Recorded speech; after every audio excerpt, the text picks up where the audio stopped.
Inflation drops as expected. Liberal immigration policies fueled the housing crisis. Jagmeet Singh says, don't trust the polls. And so much on election 2025. And lots still on Buttongate. I'm Jim Check with Now Media. Feeling mildly better, a little stuffy still. And on the phone with me, Ian Burns, our managing editor, all the way out there in Ottawa. Beautiful day here in the Okanagan. Sun shining, traffic flowing. How's it looking in Ottawa? It's another not very good day. Very, very cloudy and grey. Very ominous as the city awaits its new master. Well, there you go. Inflation drops. And I'd say that's as expected as they take off the carbon tax. And then inflation dropped across Canada and across all the provinces. As expected. I think this actually is before the removal of the carbon tax, but it is to do with gas because gas has been dropping. When Donald Trump decided to sabotage the global economy, naturally that means that people that invest in oil, so like commodities traders, think, okay, that means the world economy's demand is going to sink, the world economy is going to suck, therefore gas prices declined, and then that filters through to our inflation data, just like that. Well, wait for the carbon tax to be removed, and you're going to see another drop because remember that they denied that it had anything to do with inflation, but you shall see. Energy is one of the biggest inputs in everything we do.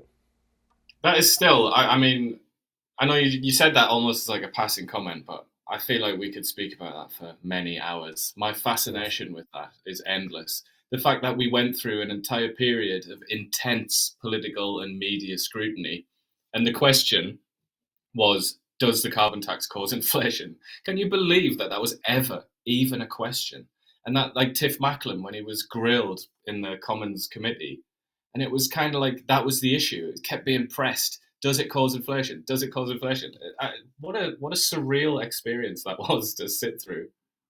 Well, I mean, again, common sense. If you take one of the largest inputs that goes into everything, energy's in everything we do. Like there's nothing that you can do that doesn't take energy, including fueling your own body. If you're fueling your body with food, which is your energy, it took energy to make that energy for your body. Everything's about energy. And then we're taxing it like it was a luxury. This is key. When it's a basic human necessity. You talk about basic human necessities. Rich cultures have an abundance of energy. Poor nations have a lack of energy. It's as simple as that. Yeah, except the few sort of miraculous, oddball exceptions like Singapore or something like that. But I mean, they're famous because they are the exceptions. Well, they're trading something else for the energy, though. Do you know what I mean? Like they still need energy. They're just trading something else. They have something that is of value to trade. Yeah, they've made up for their lack of energy by specializing in something else, which is how they obtain it. Yeah. Exactly. Energy is required. You've spent a lot, and even anybody watching us this morning is using energy with their laptops or their computers or their phones or what have you. It's all about energy. Well, as you said, with their very sort of consciousness, in being conscious and being awake and alive, that also takes energy. Yeah, you have to fuel your body every day. You have to put some food in it, and hopefully not just a bunch of high sugar content coffees and stuff like that. Some good stuff. Canadian housing demand and prices slide further in March, though. Canadian housing prices fell month over month again in March, and this is Canadian numbers as rising tariff turmoil and uncertainty is keeping home buyers on the sidelines. We're going to get an interest rate decision tomorrow. I'm expecting a half-point drop, so because they're going to want to try to do something right before the election here to make it look all rosy, right? So I think you can look for at a minimum a 0.25 drop, but I would say a half-point drop is what we're going to be looking at tomorrow. So you think Tiff is going to step in to assist his predecessor? Well, there's that. But the Canadian economy is on the table right now. It's on the table and not showing a lot of signs of life. It needs a couple of zaps. Yeah. And the only way to do it... Inflation is not really a worry, at least at the moment, is it? No. Well, as with energy prices coming down, that's a lot of inflation. So they got some room there. Like we should be seeing negative inflation for a bit too. Yeah. And also people are kind of people are very cautious, aren't they? So it tends to be the case that when people are holding back, that's a deflationary factor, isn't it? So I guess that also gives them an opportunity to bring rates down. Yeah, I mean we're staring down the barrel of stagflation, and we have been in that case for many times with a falling economy and rising prices too, right? So, but technology alone should be helping with decreasing inflation too. Technology is our path forward. And I'll say that over and over again too. Technology is our path forward, not punishment. There you go. And about 3/4 of British Columbians have cut their spending. 74% have postponed purchases as they take steps to safeguard their finances and economic uncertainty. Our old friend there, Gavin Newsom out of California, is trying to lure Canadians back to California. He's putting out some ads. Come to California. There you go. Our dollar's improving though, so. I mean, California. Have you ever seen a part of the world lose so much of its reputation so quickly as California? I can remember when I went there. The first time I went to California was in 1999, which I suppose to a lot of people listening that might as well be like the 19th century or something like that. But I remember I went there and it was just like the movies. You know, it was a beautiful place, and I could completely understand why everybody wanted to live there. And then, what was it, about 15, 16 years later, it just sort of it almost became like a lesson for the rest of the world and what not to do. And I went back, I went back a few times, but I went back in 2018, and it was just like, what on earth is this place? What's happened to this beautiful place? So I don't know. Do Canadians want to go back? I'm not sure. I've been to San Francisco 3 or 4 times, and the last time I went there, I said I'll never go again. It was like, I love San Francisco, but I wouldn't go again. Not right now, anyway. So there you go. Indeed. Well, I mean, Los Angeles as well, and just that whole kind of Southern California, sort of, it's like a megapolis, isn't it? It's so developed, and there's just so much traffic, and there's so much chaos, and it just seems to have lost its charm a little bit. The Fraser Institute put out a study, one of those like common sense ones. No, not that one. The Fraser Institute put out a study and said the Canadian housing crisis caused by a surge in immigrants. Imagine that, eh? Without the corresponding increase in home building. And they denied this one as well for quite a while. Yeah, and they did that even. They were still kind of doing it even when Justin Trudeau came out, and he kind of smashed the consensus that had, for some reason, predominated for a number of years, that immigration didn't have an effect on anything ever, basically, and that the federal government couldn't do anything about it even if it did. But this report from the Fraser Institute, it is one of those almost like silly reports where it's kind of like sky is blue, scientists discover or something, and it's like, oh yeah. But we do kind of, even though it's so obvious and everybody, as you say, with common sense already knew this, it is still good to have it confirmed by the sort of nerdy little scholar squirrels that operate in the background. It's good for them to do this because, when a consensus is smashed, you do really need to make sure that it's going to stay down and stay dead. And I mean, the key stat here for me is that in 2023, the ratio between new residents to Canada and new housing starts was 5.1 to 1. I mean, how could anybody that considers themselves competent in life have allowed something like that to happen? How is it possible to make such a gigantic error as that? I can't understand in my own life. I can't understand making a mistake that enormous over such a long period of time. And who did they blame? They blamed Airbnb. They said it was the Airbnbs that did this, not immigration that did it. It was the Airbnbs. I think they also hinted darkly that maybe it was something to do with the racists, the conservative racists out there who were just anti-immigration, even though it's quite obviously has nothing to do with anything like that. It's literally a black and white numbers game. This is just something that you could do in a spreadsheet. It's that basic. Yeah, a lot of gaslighting over it for sure, like denial. We could go back and play all those videos where they say that this wasn't the case, that like including the healthcare crisis where you can't get a doctor. But Same then that's thing. the thing, though. This is where they complicate matters. They say we need this immigration because we don't have enough health workers, even though the vast majority of the people that were coming in as immigrants weren't health workers. And obviously, they also had a requirement for healthcare themselves, thus increasing demand as well as fractionally supply. But then the other one now, they've kind of stopped speaking about that one. But the one now that they concentrate on is construction workers. They say, oh, yeah, we need new houses for all the new immigrants. But to build those houses, we need new immigrants. It's just kind of like, it's this circular logic that it's almost like something out of Alice in Wonderland or something, isn't it? It's just completely demented. Apartment rents have come tumbling down in Kelowna for sure, and a lot of this I give credit to the Liberals on this because they did that GST free for purpose-built rentals, and so there was a ton of rentals. Not much happening after they did the Airbnb policy in British Columbia. Really no for sale developments taking place. Like the cranes came down, the cranes don't go back up. So we're sitting with a surplus of units for sale, and then a lot of rentals, like all over Kelowna, lots of rentals taking advantage of that GST break. So the rents have come down about $160 a month, and there's lots of incentives here in Kelowna. So the vacancy rate in Kelowna is around 7% right now, unofficially, and you're probably going to see some of these people screaming that the Airbnb policy is now destroying tourism, and there's too much inventory on the market.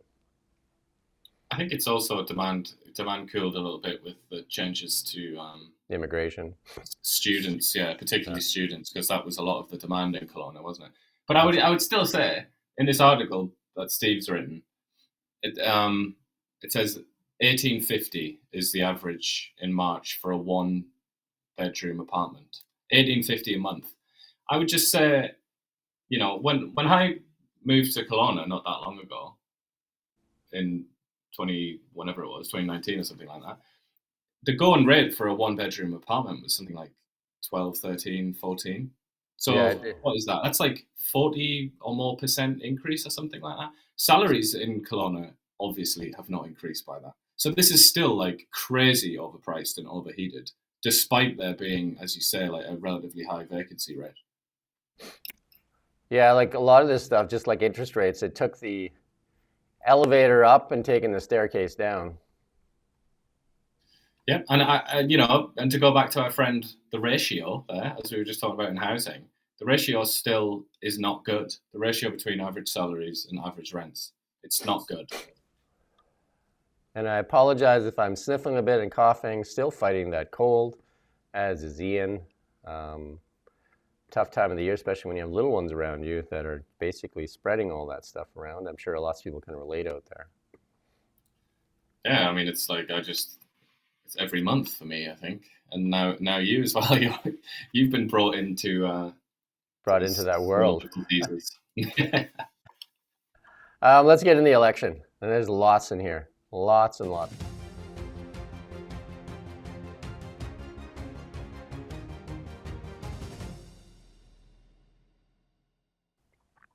Our friend Jagmeet Singh says, don't trust the polls. He said opinion polls are underestimating the party support and would be proven wrong. Polling does not seem to capture NDP support. There you go. Maybe he needs to stop the steel badge. Shouldn't have taken it to the Conservatives. Yeah, I think a lot of the dislike for Justin Trudeau is landing on Jagmeet Singh and not on Mark Carney. Mark Carney seemed to have skated past that, even though he has the same team, same crew. The guy wearing a lot of the dislike for Justin Trudeau is Jagmeet Singh and his party. And even though as well, Mark Carney was part of the team for a number of years. But that seems to have been completely forgotten, doesn't it?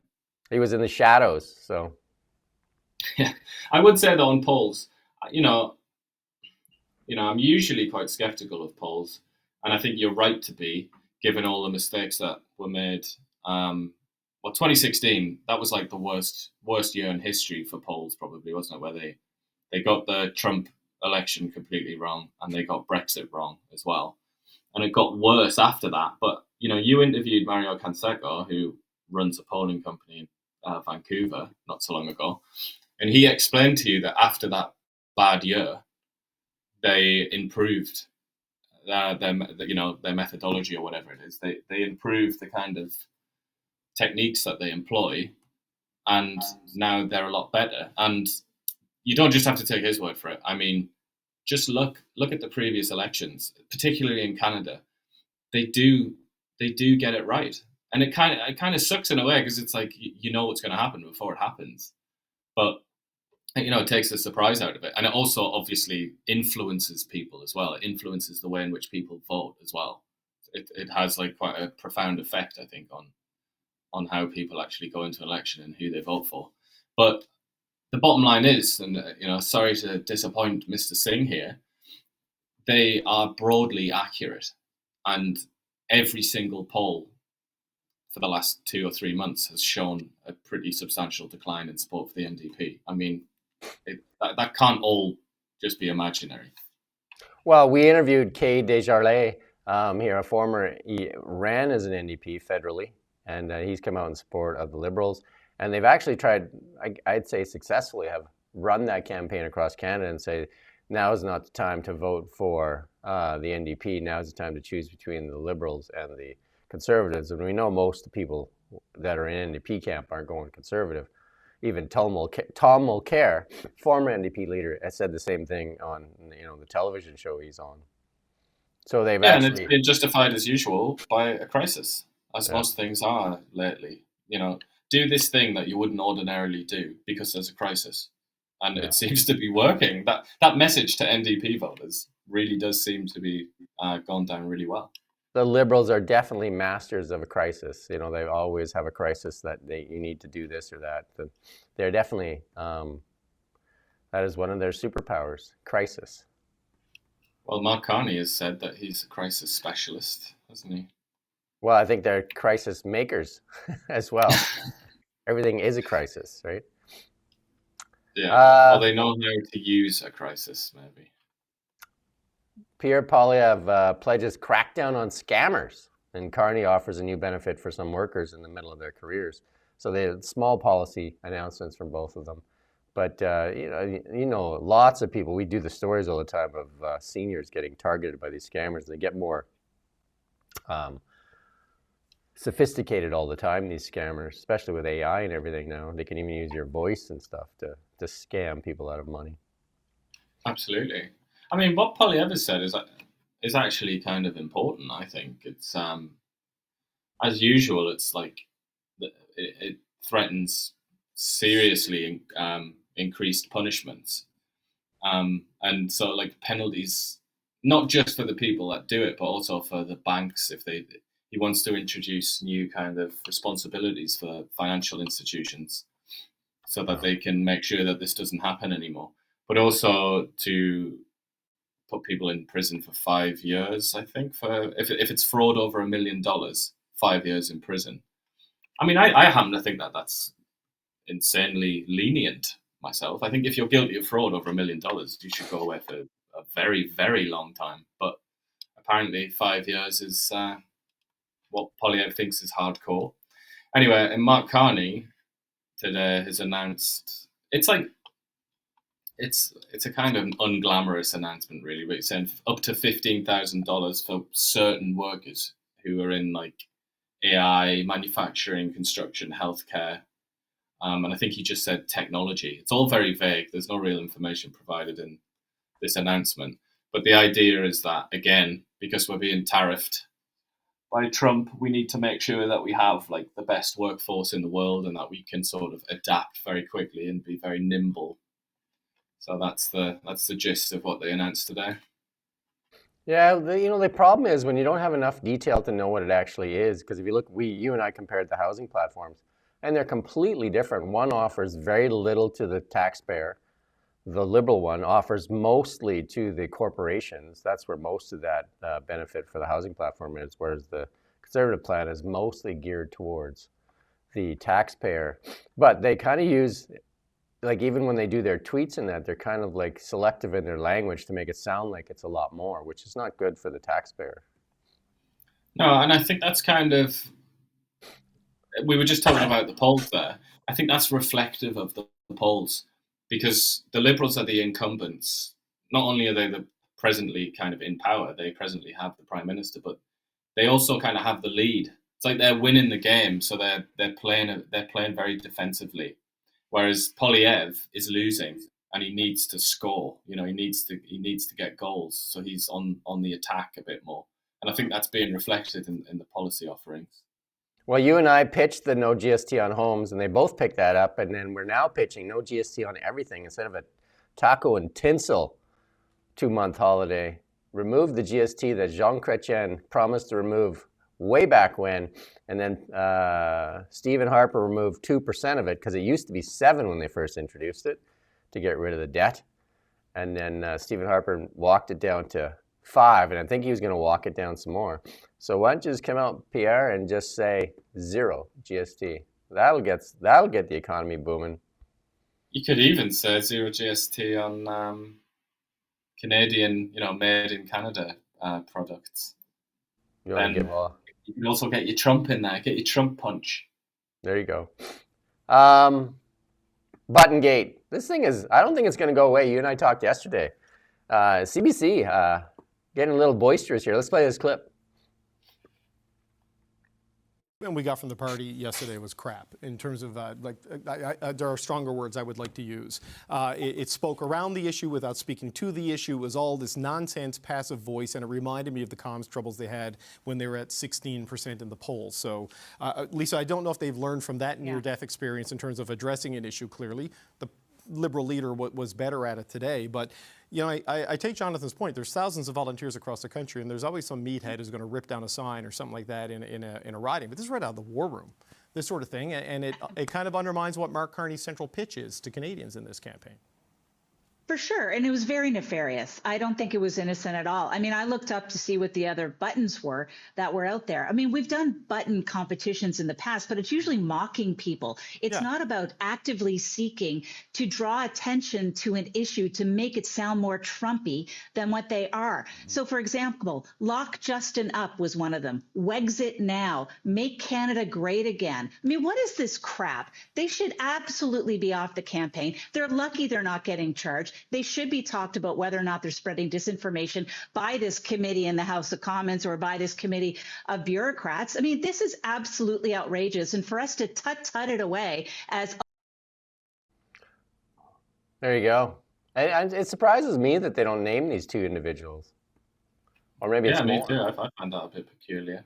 They know but I think you're right to point out that they're getting a bit feisty there, CBC. You can tell that the fellow Cochrane is absolutely furious. And you often find this with reporters or anchors or whatever, anybody in the journalism sector. You'll find that the thing that makes them most angry, and I think this also applies to me, if I'm going to be honest, is when they do something that almost seems designed to insult the media, when they insult the intelligence of journalists. That's when you'll get them the most peeved. And he's really angry about there. If you listen, he's saying, it's the comms, it's the excuse, it's the way that they've just brushed this off and they're trying to treat the press like they're morons. And obviously that really tends to antagonize journalists. Yeah, I think it's, again, it was trying to influence the election. I mean, that's what they're trying to do. And you and I talked about that yesterday. You can go back and watch that, if it's a close election, this could matter. And then we got another clip here from CTV. I'm going to play this clip here.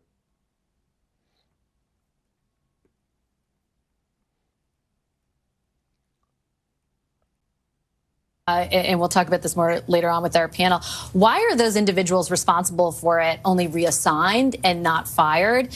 And isn't your party doing what I've heard people in your party say so frequently throughout this campaign. We're in a time of crisis. We can't be negative. We can't be divisive. Yet that's exactly what these staffers were doing. They were being very negative, very divisive. They were invoking Trump to further their own cause politically. Shouldn't there be more severe consequences for them? Well, what they did is unacceptable. This is not the campaign we're running. Mark Carney was very clear and has apologized for that. That's not the values of our campaign. Our campaign is focused on issues. Our campaign is focused on providing providing a very competent, experienced plan that will allow for Canada to assert its sovereignty as a country and rebuild our economy so that we are less reliant on the U.S. That's the conversations I'm having at the doors. People want to they want to vote for Mark Carney and the Liberals because they see the experience that he brings to this really important work that needs to happen in earnest as soon as this election is over. That will remain our focus, and we'll make sure that we continue to run a thoughtful, focused campaign that is focused on ideas and having these very healthy democratic debate, and not frivolous stuff. These individuals, with respect, have not been fired, right? Again, they're not removed from, or even removed from the campaign. They've just been reassigned. And to be clear, what they were trying to do was make it seem like Conservatives would say the election was stolen. Well, what's the role of those individuals is that's a party matter, and for us, our focus is to make sure that we're running a campaign that is focused on issues. This is serious times. Canadians deserve serious leadership. That's what we need to do. That should have not happened, and we will going to continue to provide a plan. I agree with him. It requires serious leadership. Where is it? I would offer a translation of what he just said there, which is something along the lines of, I've got no idea what I'm talking about. I'm just trying to say what Mark Carney said and what the press release said. Please stop asking me this question because I'm afraid.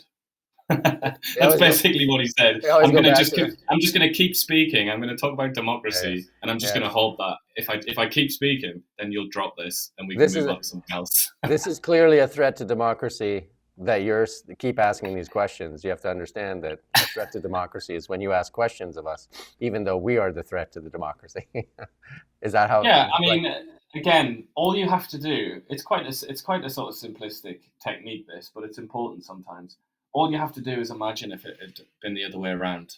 And that exact same guy right there, Yassir, he was in that same studio with Vasi, but it was the Conservatives, the Conservative HQ that had done this at a Liberal-leaning conference. Imagine the words that would be coming out of his mouth right now. And that's it. You're done. Now you understand. You understand why what he just did there was an insult to the intelligence of pretty much everybody in this country. So we have Robin Urback from the Globe and Mail also saying that Mark Carney wants to be seen as the adult in the room. No, not that one. I think we're ahead there.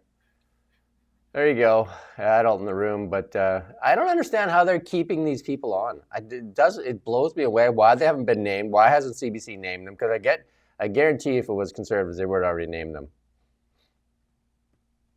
And also they would be constantly asking the question, why aren't they gone? Why haven't they been punished? Why is this not a legal matter even, like a civil matter? Or, possibly you could even argue a criminal matter, but I think that's a bit more obscure. Like, where's the sort of societal condemnation of this attempt to influence an election through, thuggish tactics? Where is it? This is the thing, when usually the Liberal Party comes out and says, we must defend democracy. Democracy is sacrosanct. We have to erect a firewall around our glorious democracy. The reason that a lot of people roll their eyes when they hear that is because when something like this happens, which is a genuine bona fide threat to democracy, as clear as day, the Liberal Party does not take it seriously. Therefore, we can only assume that they're not actually that bothered about democracy. There's an opinion piece that was in the National Post again, talking about Mark Carney has promised heat pumps and prefab homes, both of which Brookfield makes. And that is, again, a potential conflict of interest.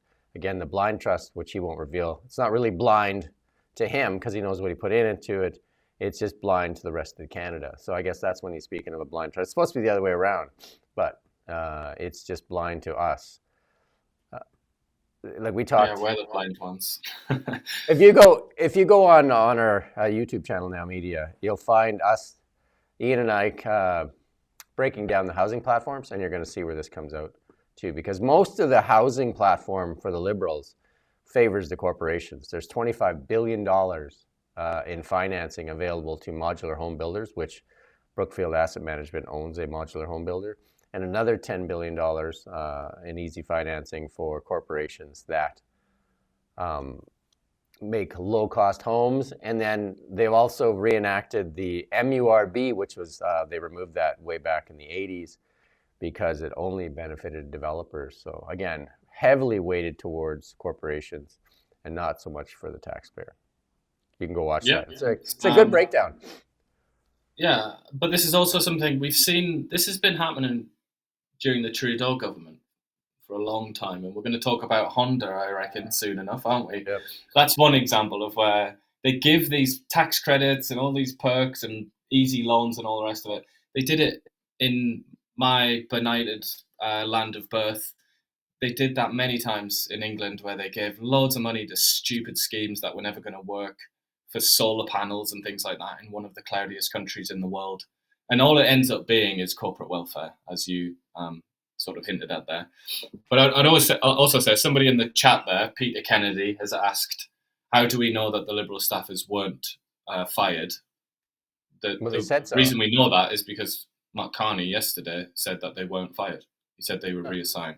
So it's out of the horse's mouth. That's how we know. Yeah, I mean, absolutely. He said it several times too. So they were just reassigned.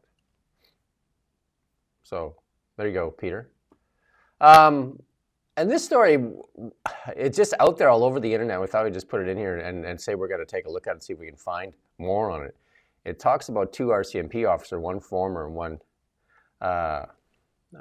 existing, that put out a report here naming 9 ministers as being in conflict here. So, but again, we won't do much on this until we see if that, but it's all over the internet right now. It's all over. I don't see a big news outlet picking it up yet though. So, because it is kind of a messy thing for sure. As it stands, that this is just a claim on the internet, isn't it? Really, right, this is going to need some digging and work to find out if it's just a fraud or if it's actually got any basis in reality. Yeah, because if it's true, it could be pretty damning. But you know, until it gets picked up there, just like Buttongate at first, it didn't really get picked up much. And kudos to Kate McKenna there from CBC for actually doing the story, because I believe from the reaction that she got from the Liberal staffer was that that you know, he was actually thinking that she'd be proud of it and would just kind of like help out, write the story. But like we've said many times, you know, if you're that journalist, the specific one here, McKenna, that we're talking about, that wrote the story, if you're this journalist and you've got your high-paying job at the CBC, like really secure job, you're never going to lose it, really. You'll have a pension and all the rest of it, and all the other perks associated with working for the CBC. Like, you're not pressured by commercial necessities. You know, life can be a little bit smoother and easier because you work for, effectively, you kind of work for the government, don't you? So she's got all of this. That's all on the line in this election for her. Because Pierre Poilievre, just a couple of hours ago, reiterated again that he's going to defund the English language CBC. So she's got all this spinning around in her head, and then she sees this.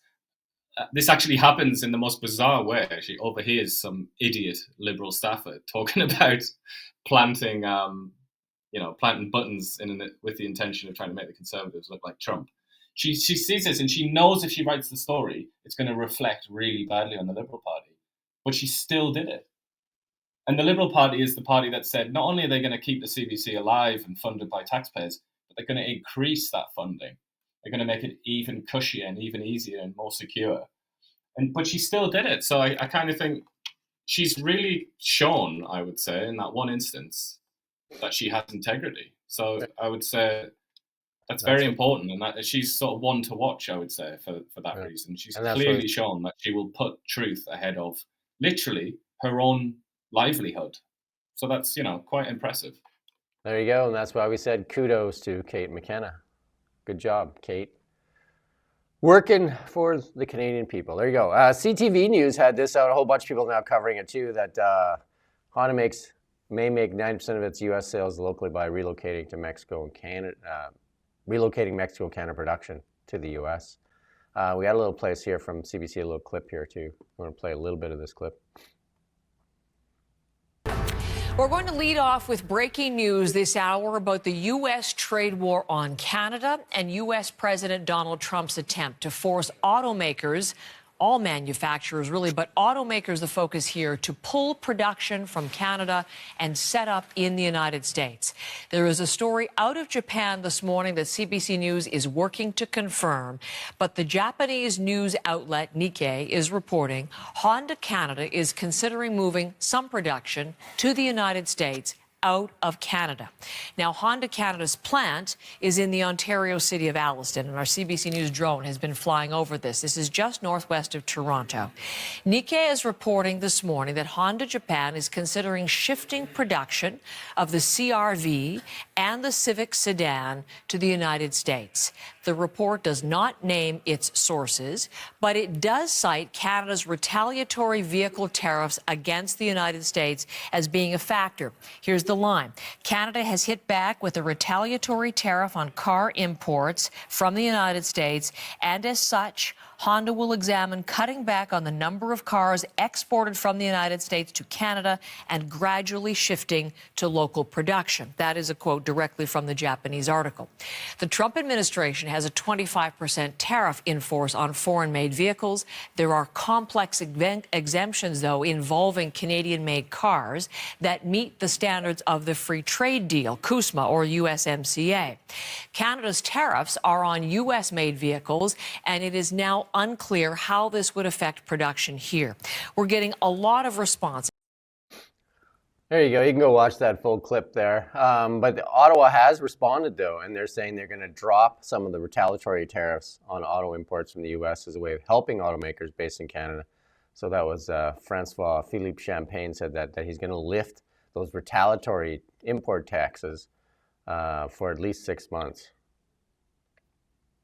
Yeah, we should also say Doug Ford and Mark Carney have both tried to dismiss this story. They said that it's inaccurate, and that Doug Ford said he literally spoke to the Honda CEO today, and I think Carney said that he's been in touch with the CEO as well. But the reality is this was kind of inevitable anyway, wasn't it? When you've got two markets there. One of them is the world's biggest consumer, the richest country in the world.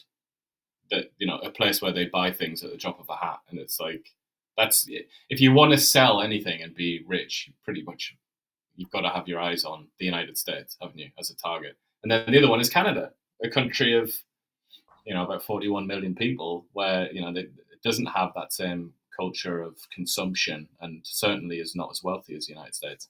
In that situation, if you're literally pushed and you have to choose between one, you've got to choose the US, haven't you? And that's just business. Well, despite them having been subsidized by us, the Canadian taxpayer, over the years, that counts for nothing, does it? Well, you and I have talked about this many times. If Canada does not drop the EV mandates, there will be no automobile sector in Canada. And that's plain and simple. They've dropped it in the United States, so companies like Honda, which doesn't make a lot of EVs, Honda, GM, Ford, Stellantis will move production south where there is no EV mandate and where the bigger market. Yeah, they're not. Companies are not going to tolerate that kind of punishment. What's that? They're not going to tolerate that kind of punishment. No. They're not going to tolerate a situation where for each car they sell that the government doesn't want them to sell, that they're punished with a fine. I mean, that is obviously an outrageous imposition. And then we talked about it yesterday, and you go back and watch our news from yesterday. The Cami plant, GM's Cami plant closed, and Mark Carney and Nina Non tried to make it sound like it was a Trump thing, when it was clearly a bad investment made by the Liberals and and Doug Ford, $518 million in tax dollars for a vehicle they can't sell right now. And it has everything to do with that, as opposed to the tariffs. They have fields of these things, the Bright drop van that is not selling. So they're not being honest with Canadians, and not being honest here either. The question that should be asked by reporters is, this auto sector you're trying to save, are you not at the same time trying to kill it with the EV mandates? Because because we did the story too. It was an opinion piece written by the Dealers Association here in British Columbia, saying these EV mandates need to be removed, or there will be no automobile sales. Never mind sector, right? Yeah, absolutely. And I feel like as well, almost the news organizations are kind of burying the lead here, and we kind of just buried it a little bit as well, which I would say is the Liberal Party, who talked so tough. Justin Trudeau was in a very theatrical mode when he announced the retaliatory tariffs. When he comes out and he says billion really dramatically and slowly, like $165 billion. And then you look at this, and it's not just cars, it's also manufacturing, processing, food and beverage packaging, public health, healthcare, public safety, national security. So they've kind of chickened out on these retaliatory tariffs. So Carney's tough talk against Trump, he blinked first, right there. Absolutely. I mean, to me, that's the lead. Ottawa talked big. They said, we're going to do this. And even Carney said, and we will not remove any of these tariffs until the United States drops their tariffs. They're unjustified, illegal tariffs, etc., etc. But now they're gone. Now they're dropped. And why are they dropped? I would assume because not just Honda, but lots of other companies have called up Mark Carney or Champagne, and they've said, look, if you don't drop this, we're gone. We're just going to move to Michigan or something. We're not going to be in Canada. We can go on the record as saying, if they don't drop the EV mandates, there will be no automobile sector in Canada. I know Carney and the Liberals talk about how they're going to make a made in Canada solution automobile sector. And my question to them is, it's really hard to come up with an automobile brand. Very few have done it. Tesla's the only one that's created a new brand in forever. There is no Canadian automobile brand. There is none. Zero. It's Ford, GM, Stellantis, Honda, and I don't know whoever else has a plant out there in Ontario, because there's no automobile anywhere other than Ontario. I think they make some parts in Quebec, or is there a plant out there in Quebec? But they also make bits and bobs in Vancouver area, but it's but they're not assembling cars. They're not assembling cars. So, so there you go. So but that's the reality. And look, even if we're talking about a US company, Ford. We're talking about a Japanese company, Honda. Stellantis is kind of like multinational, isn't it? The idea is, all right, if we had a Canadian one, then they would be loyal to Canada. But would they? How many companies have we discussed, including Brookfield Asset Management, that at the drop of a hat said, nah, screw this. We'll get this will be better for our bottom line if we abandon Canada and move to the US. They do it. They do it without a second thought, and they're gone. It doesn't matter if they're Canadian.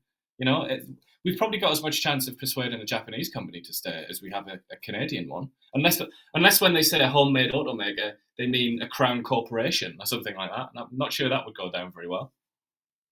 Their biggest chance at a Canadian automaker is trying to talk Elon Musk in, who is a Canadian, to come here and make cars. But the way they treat him, I'm sure that he wouldn't give them the time of day. Wouldn't even pick up the phone. Well, Pierre Poilievre made the mistake a couple of weeks ago, didn't he, of saying, it was a couple of months ago now, of saying that if Elon Musk wants to, if he's interested in opening up a factory in Canada, then, I'd be delighted. He got a lot of heat just for saying that, didn't he? Yeah, it's ridiculous. And then this CTV story, everything is expensive. Tariffs, cost of living, major concerns, and PEI. Again, I just want to put that in there for the one reason is the biggest asset, I sigh because I keep saying this over again. Our biggest asset is energy. Our biggest asset. And if you're running a company and you suppress the biggest asset in exchange for selling something we don't even have, like when they asked to buy our LNG, Justin Trudeau said there's no business case for it. And instead that they would offer to sell them hydrogen in the future, something we don't have. That's not a very good salesman, is it? But then you have to ask, the real question. Call me a cynic, but I'd say the real question that you'd have to ask is what is he really selling and who is he selling it to? And I would say it's not energy, and it's not the Germans, the Japanese, or whoever it is that asked for that energy. He's trying to sell something to a pressure group, in effect, which is the environmental lobby. We've got a clip here for Mark Carney asked about the economy, and he threw his good friend Justin Trudeau under the bus. I guess he forgot that he was the economic advisor to Justin Trudeau. Let's play this clip. Carney, René Brumer, Montreal Gazette. Last night on Tout le monde en parle, you mentioned that for Justin Trudeau, the economy wasn't a main priority. Could you elaborate on what you meant by that and how you plan to differ? Yeah. Of course, I'm speaking in relative terms, but I stand by what I said. I'll give you a few examples. Over the course of the last 10 years, the pace of government spending, particularly operational expenditures, rose by an average of 9% a year. 9% year after year after year. That's about twice the rate of growth of the economy. The level of government support for industry and business investment and housing and other factors will be considerable. You'll see when we release our detailed platform, our une plateforme chiffrée. There you go. He forgets that he was the economic advisor. Well, I'd also say, again, we've mentioned a few times, like, the assumption on the part of Mark Carney about the intellectual level of the average Canadian citizen. But it seems to me, if he was assuming that the average Canadian is quite smart, which I don't think he is, but if he was assuming that, then our only conclusion there would be either, as you say, he forgot. He's literally just forgotten that he used to be the economic advisor. Or the second possibility is that he advised correctly, in his view. He told Justin Trudeau what he should do, and Justin Trudeau ignored him. And realistically, that's the only conclusion, isn't it? If you're looking at this as a reasonably intelligent person with a bit of common sense, that's what you have to assume. Is that Mark Carney was there in Ottawa, and he was banging on the desk saying, "Don't do this, don't do this, don't do this," and Justin Trudeau just thought, "Nah, I'm just going to do it." So what does that tell you? Justin Trudeau thought that Mark Carney's economic advice was worthless and didn't follow it. I mean, that's not exactly a good endorsement, is it? I'd also say, though, that while Mark Carney was advising Canada on economic policy, he's also influential on all policy. And he was also the CEO at the same time of Brookfield Asset Management, and he advised them to cheat Canada out of $5 billion in taxes in a tax haven that President Obama called the biggest tax scam in the world. Yeah, and he was also in charge when they left Canada, so losing everything associated with that, having the headquarters in Toronto. I mean, that's a serious question I don't think reporters are asking. We were actually the economic advisor to Canada, while at the same time you were advising Brookfield to dodge $5 billion in taxes. Do you not see a conflict there? You were actually advising on policy, which could include tax policy, right? Because part of economic activity in Canada is collecting taxes. That's what the government does. Really, that's its revenue. It collects taxes. It doesn't make things, it collects taxes. And that's pretty much the most important thing that it does. Like, if you look in ancient history, thousands of years ago, that's usually the sign that a state has begun, is that they start to collect taxes. It's like, you can't get more important than that. That is the economic policy. You collect taxes or royalties in that. And then you spend from what you collect. So while he was advising on taxes in the economy, he was also advising Brookfield on how to evade taxes owed to Canada. And he was also working for the UN, wasn't he? And as we know very well, or anybody that's been paying attention for the last 50 years knows very well, the objectives of the United Nations are not necessarily the same as those of Canada. They don't necessarily share the same interests, those two entities.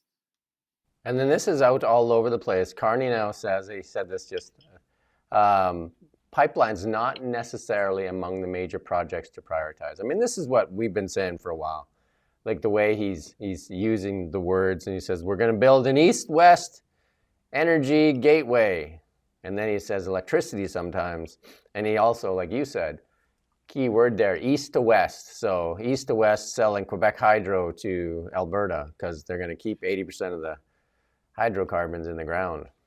So Daniel, It's important as well to mention the language he was speaking when he said this, because it was a French debate show, wasn't it? When he said, "Oh, French interview," and obviously it's the same old speaking out of two different sides of his mouth, depending on what language he's speaking in.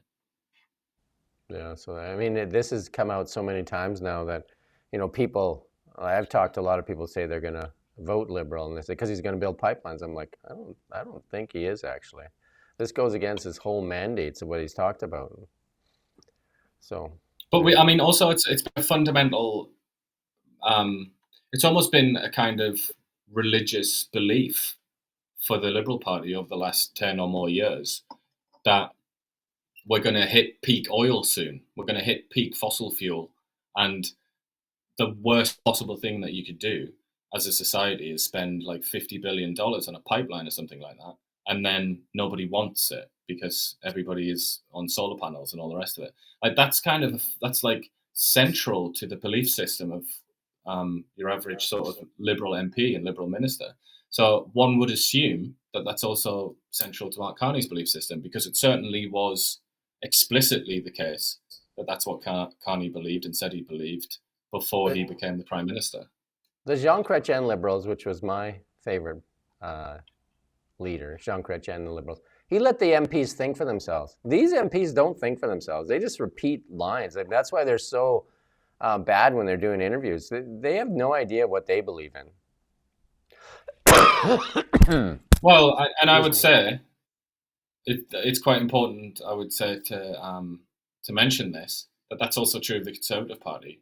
Yeah. When was the last time you saw a Conservative MP say anything, even remotely original, rather than just a repetition of something that Pierre Poilievre said? This is why we had the conversation not long ago, didn't we, about how it's becoming almost presidential now, Canadian politics. I would say this election is undoubtedly a presidential election. It's like, who are you for? Are you for Carney for president or Poilievre for president?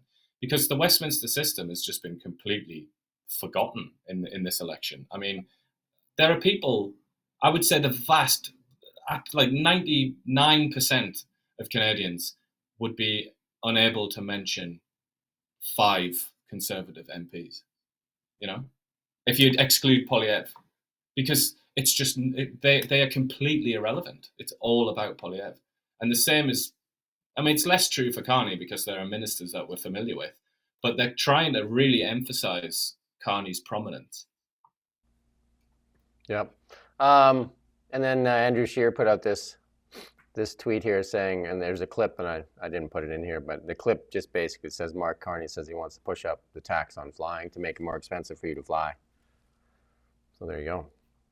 Well, flying is a real bête noire, isn't it, for a lot of these environmentalists? I call them environmentalists, but they're a particular sort of group within the environmentalist sort of, sector, or whatever you want to call it.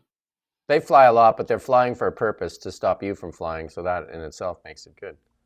It's almost, I'm almost tempted to call it this sort of side of environmentalism. It's kind of almost like an authoritarian environmentalism, where they want to, their environmentalism motivates them to obtain power and then create laws and force people to, for example, not fly or whatever it is, or not drive, or the EV mandates. There's that sort of species of environmentalist. But then there's also the environmentalists that kind of like go and live in the Congo or something and try and look after gorillas. And I feel like the Carney version of environmentalists kind of cashes in on the prestige and affection that people have for the people that care for gorillas or whatever, when really they're very different. They're very different people, aren't they? They have very different ambitions. Well, the big debates are coming up. The French one first, and then the English one right after that. And Maxime Bernier out, but the Green Party guy in. I wonder why that is. What could possibly be the reason for that? Two absolute non-entities that nobody cares about, but we'll have the one that's on the far left. Well, he would be definitely supportive of the right party, one in the center there. But in a sense, look, if you're a conservative, this is a good thing for you, I would say, because it means that Poilievre will have complete mastery of the right. Nobody's going to challenge him from the right. And whereas for Carney, he's going to be challenged by Singh and the Green fella. Although I say nobody's going to challenge Poilievre from the right, but it is true that the Bloc are kind of like, they're a weird set of like nationalists. They're almost like on the right, but they're in denial about it, aren't they? And they act left. So you might get some trouble from the Bloc. But in general, anyway, this is going to be Carney being attacked from the left by three other people. I'd say that Poilievre is master of the field. the weak flank for the Liberals would be the Bloc in Quebec, because they count on winning so many seats in Quebec. So yeah, but they're difficult to understand because they're very like ethnocentric, the Bloc, and that is the most obvious, clear version of right-wing politics that exists. So you kind of, the Bloc they're a mixed bag really, and that's the same for all of the nationalists in Quebec. I think they seem left on a lot of things, but fundamentally they're right-wing about Quebec and French and very authoritarian as well. So it's kind of like you can get mixed up there. Sam Cooper put out this tweet, says, CSIS warned in next election Beijing would brand conservatives Trumpian. Carney's campaign is doing that himself. It's an interesting, like, he gets some amazing stuff on China, this guy, some people from the Bureau. But it is an interesting document where it says that there's a line in here. So it's written by CSIS. And there's a line here, where is it? There. It's easy to influence Chinese immigrants to agree with the PRC's stance. The PRC being Communist China. I just think that's very interesting. That's what they look at Chinese immigrants as being, like, sort of fodder for the Chinese Communist Party to come and manipulate them. It's an odd one. I mean, a lot of the Chinese people that I've met, really, in Canada, I mean, really don't like the Chinese Communist Party. That's kind of like why they're here in the first place, Yeah. Ethics Commissioner won't rule on Carney's CBC funding pledge. And you and I talked about that and said that in itself is ridiculous to come out and offer the bribe up to the CBC during the election. Yeah. Well, it's quite astonishing, that, isn't it? And then the good old Ethics Commissioner, always rely on the Ethics Commissioner to do the right thing. What about the ethics of the Ethics Commissioner? That's what I want to. Maybe we should check them. Together. And the National Post put out this piece saying the Liberal candidate who's parachuted in to replace an earlier candidate over concerns his ties to China was himself an attendee at the massive military parade in Beijing. I mean, we just keep seeing this again and again and again, don't we? I mean, it's absolutely crystal clear now, as I've said and as you've said, that for whatever reason, the Chinese Communist Party, and we have to say there is no way to know this, because the Chinese Communist Party in the upper echelons is a completely sealed box. Nobody knows anything about it, even though they pretend that they know. The only people that know are like the members of the Politburo, basically. So it's like 5 people or something like that. But for whatever reason, whatever motivation they have, they seem to have an obvious preference in this election, and it's for the Liberal Party to win and the Conservatives to lose. So, we can only speculate as to why that is, but it seems evident to me that they want the Liberals to win. Yeah, and then Doug Ford saying that if Poilievre had his campaign manager, he wouldn't be in this trouble right now. And he's getting a lot of flack for that. So, yeah, well, he hasn't gone to bat for Poilievre. He hasn't said anything. He hasn't said anything about this. He hasn't stumped for him. He hasn't advised people to back Poilievre, even though he's a nominal conservative. Obviously, anybody that knows anything about Doug Ford knows that he's not a conservative at all. He's, if you wanted to give his politics a name, it would be Fordism, because he's just all about himself. But he's not. He's not a conservative. Nor is he really a liberal. But the thing is, he hasn't said a word really about Poilievre. They supposedly, hate each other anyway. And he didn't congratulate, Poilievre didn't congratulate Ford apparently when he won his election and all the rest of it. And so there's obviously no love lost there. But it's one thing to kind of say, all right, I don't like Poilievre, so I'm just going to keep my mouth shut. That's one thing. But it's another thing to come out and say, Poilievre is running a crap campaign. He's going to lose the election. And if he had my guy, he would win. I mean, that's kind of, that's a negative attack, isn't it? So that's a negative contribution, let's say. Yeah. We do have an international story here, and I thought I'd put that in because this is important if it happens. So we're going to play this clip here from Fox News. Do you really see a deal emerging? Are you confident? I think you used a very good word there, Sean, emerging. I do. This is the third meeting I've had with him. This last meeting lasted close to 5 hours. We had two of his key advisors in the room at the time, Ushakov and Kirill Dmitriev. And it was a compelling meeting. And towards the end, we actually came up with, and I'm going to say finally, but I don't mean it in the way that we were waiting. I mean it in the way that it took a while for us to get to this place. What Putin's request is to have a permanent peace here. So beyond a ceasefire, we got an answer to that. There you go. I mean, it remains to be seen if anything happens there, but they seem to be confident there that something was moving along there. Well, I wouldn't hold your breath. Yeah, there you go. The Trump administration seems a little bit gullible when it comes to Putin. They seem to fall for his old KGB tricks quite a lot.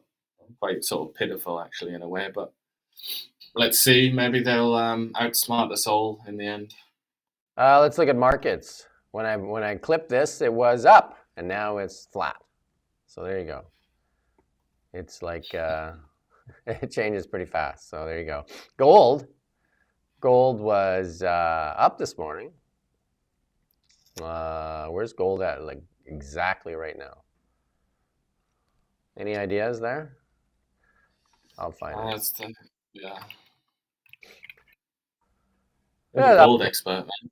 It's up about $11. So there you go. So gold's up this morning. Bitcoin hanging in there as well. I think it's going to take that run at that $100,000 mark for sure. Slowly chunking away at the chart there. Looking good though. And the Canadian dollar, look at that. Holding there just under the 72-cent mark there too. And that mostly has to do with the weakness in the USD as opposed to the other way around. Most currencies had rallied. There you go in our AI. I mean, we'll take what we can get. I think. You bet. In our AI and tech here, we've got this. This is like this. Some of these video makers are just crazy. We're going to play this little clip here. This is out of a look at that. That's just crazy. That really tells you why. When was it? A couple of years ago now. Why the Hollywood? I can't remember what it was. Yeah, the Writers Guild. Or, yeah, one of the guilds. That's why they went on strike, because they saw this way before any of us saw what this is going to do. Because that's like what you just saw there represents basically lost jobs. Tons of lost jobs. Yeah. In our EV section here, so 5 years after debuting Indiana's Tesla police car, the Bargerville's police department says has saved them nearly $500,000 in maintenance and repairs, because there's really no maintenance and repairs on these cars. That's the thing it says. He said they're saving about $70,000 to $80,000 a year having these vehicles, and no brakes, all that kind of stuff, not to do with the brakes. The department has 16 officers, and they started with one Tesla in 2019 and since added another dozen, so they got like 13 Teslas in their fleet now. So they never replaced the brakes, and the gas cars run about $1,200 to $1,500 a year, and he doesn't have any of those repair costs. So he's like saying they're awesome. You can sneak up. I thought the acceleration would be one of the reasons as well, because and you can sneak up really zoom down the highway, can't you? And you can sneak up on people. Yeah. And you can self-drive while you eat your donuts. There you go. Whoa. Mass market EV sellers. was that a low blow? Sorry, please. The mass market EV sellers ranked by brand. This is for the first quarter in the U.S. here. Tesla, far and away the biggest seller at 128,000. I think we had a chart to put up there. No, he doesn't have it. Yeah, Tesla at 128,000. Ford is next at 22,000 sales, and there you go. Cadillac coming in at the bottom there, 75.92. And here you go. Here's our memes. This is where we have some fun. Keep in mind, this is fun. This is all about fun. Don't get all worked up. Just fun. So here's our meme. 10 years of liberal policy, right? And the angriness, right? They've gotten away with it. They've actually gotten away with it for so many people. They got one issue that they just talk about because they don't want to take any responsibility for all that stuff that's coming down the hill there. And all it took was a switcheroo. Yeah. You know, the oldest trick in the book, and it's worked perfectly. Justin's probably wondering how he can get back in there. The switcheroo, the old switcheroo, the re-switcheroo, the unswitcheroo. It's time for a change. The other one here is Walmart. Scholars now believe Bible verse, they were naked and felt no shame, was written about Walmart people. Everybody's always heard about the Walmartians. When you go into Walmart, it's always entertaining. I think in America, that's particularly true. And another thing about America is, like, I can remember walking around in Walmart, and you do see a lot of that. People like scantily clad, but then you also see people with pistols like strapped to their side. Yeah. You know, the ones where it's visible carry or whatever they call it, where you can just have your gun. And then even Space returned an Amazon package. Yeah. Well, nobody would want the contents of that package, would they? So Amazon, or Blue Origin, I guess it is. I've had an all-female crew go up. And then He sent his wife up there, didn't he, Bezos? Yeah. Must have really trusted it. There's a lot of flack going on about this one. It's just kind of silly. Because I think Katy Perry is putting on a post saying, you know, like, well, all her accomplishments, an astronaut, and then people are attacking her and say, you're not really an astronaut, you were just on a flight there. You just happened to be sitting in a... Anyway. People are what's the definition of an astronaut? I mean, she might be right. Katy Perry, you know, she's usually good on her etymology, isn't she? Yeah. I'm not sure how far Blue Origin is going into space, because there was that big debate before when Richard Branson with Galactica and SpaceX and Blue Origin, because the two of them, Galactica and Blue Origin, didn't go that far into orbit and would not considered space. They were still in the atmosphere, so I'm not sure. Yeah. Branson, it's hard to even remember, but he was once considered to be like ahead, wasn't he, in the private space, in the private space industry, and now he's like so far behind, isn't he? Well, I believe he won that X Prize contest, didn't he? That was Galactica when they won that X Prize contest with Peter Diamandis, right? Who we had speak here at Level Up here in 2024. Well, and what happened to that? You know, he lost his lead, didn't he? Elon Musk ate his lunch. Yeah. There you go. That's our show for today. Sorry about the cold and the cough every now and then. I'm working on it. Trying to get past it. Yeah, we'll be back tomorrow. You can follow us here on Now Media, YouTube, X, TikTok. No Facebook or Instagram, though, because of Bill C-18. There you go. I'm supposed to have an interview with a Liberal candidate here at 11 o'clock, so we'll see. And then Renee Merrifield's in at noon with Beyond the Ballot. Those are always exciting. So lots to do today. Hope to see you later in the day. So at 11 and at noon, I'll be back. Until then, thank you for watching Now Media. We don't just report the news. We live here too. We're your neighbors, bringing you stories that matter to all of us. No government funding, no outside influence. Kelowna Now, local, independent. News you can trust.